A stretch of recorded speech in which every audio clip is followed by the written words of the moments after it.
செங்கல்பட்டில் லாரியை கடத்திய சுபாஷ் கடந்த வாரம் செல்போன் கடையில் தகராறில் ஈடுபட்டதாக புகார் கூறிய நிலையில் தற்பொழுது தகராறில் ஈடுபட்டதன் சிசிடிவி காட்சியானது வெளியாகியிருக்கிறது. கூடுதல் தகவல்களை தருகிறார் எமது செய்தியாளர் கதிரவன். கதிரவன், வணக்கம். விவரங்கள் என்ன? செங்கல்பட்டு சுந்தரசாவடி அருகே நேற்று காலை பாஸ்டாக் இல்லாதவர்களை கடக்க முடியாத டாலர்ஸ் லாரி ஒன்று கடத்தப்பட்டது. பரபரப்பாக இந்த 15 கிலோமீட்டர் தூரம் விரட்டி சென்று போலீசார் மடக்கி பிடித்த நிலையில அந்த லாரியை கடத்திய நபர் சுபாஷ் என்றும் நெல்லையை சேர்ந்தவர் என்றும் தெரிய வந்தது.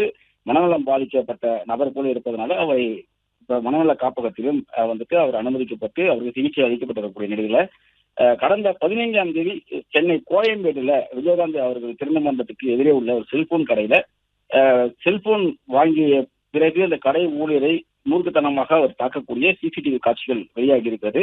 கடந்த 15ஆம் தேதி இரவு 10:30 மணி அளவில் இந்த செல்போன் கடைக்கு சென்ற அந்த சுபாஷ் பட்டன் செல்போன் ஒன்றை கேட்டதாகவும் அதை சீலை பிரிக்காமல் அது விலையை கூறிக்கொண்டிருக்கும் போதே சீலை பிரித்து விட்டு விலை கூறியவுடன் அதை திருப்பி கொடுத்ததாகவும், பணம் கொடுக்காமல் செல்போன் சீலை என் பிரித்ததை கேட்ட போது கடையில் இருந்த சேரை எடுத்து அந்த கடை ஊழியர் மீது வீசி கடையில் இருக்கக்கூடிய டேபிளை உடைத்து அவரை தாக்க முற்பட்டதும் மூர்க்கத்தனமாக அந்த கடை ஊழியரை அவர் தாக்கக்கூடிய சிசிடிவி காட்சிகள் வெளியாக இருக்கிறது. இது குறித்து கேட்டபோது பூர்விகா ஷோரூமில் தான் பணியாற்றுவதாக கூறியிருக்கிறார். டிப்டாப்பாக உடையணிந்து அந்த கடைக்கு சென்று அவர் அந்த கடை ஊழியரிடம் தகராறில் ஈடுபடக்கூடிய சிசிடிவி காட்சிகள் தற்போது வெளியாகி இருக்கிறது. இதே போலதான் கடந்த 17ஆம் தேதியும் ஊரப்பக்கம் பகுதியில ஒரு பெண் மீது மோரை ஊற்றி அவர்களை தாக்கக்கூடிய காட்சிகளும் நேற்று வெளியானது.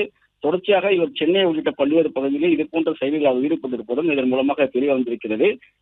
நேற்று வெளியான செய்தியை பார்த்து இந்த சிசிடிவி காட்சிகளோடு காவல் நிலையத்தில் அவர்கள் புகார் அளித்திருப்பதாகவும் தெரிவிக்கப்பட்டிருக்கிறது. சுபாஷ் இது போன்ற வேறு எங்கெல்லாம் இது போன்ற நடவடிக்கையில் ஈடுபட்டிருப்பதா என்பது குறித்தும் போலீசார் தகவலை சேகரித்து வருவதாகவும் தகவலானது வெளியாகிருக்கிறது.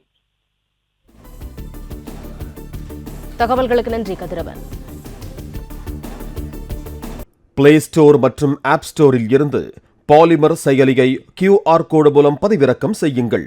செய்திகளை உடனுக்குடன் பெறுங்கள்.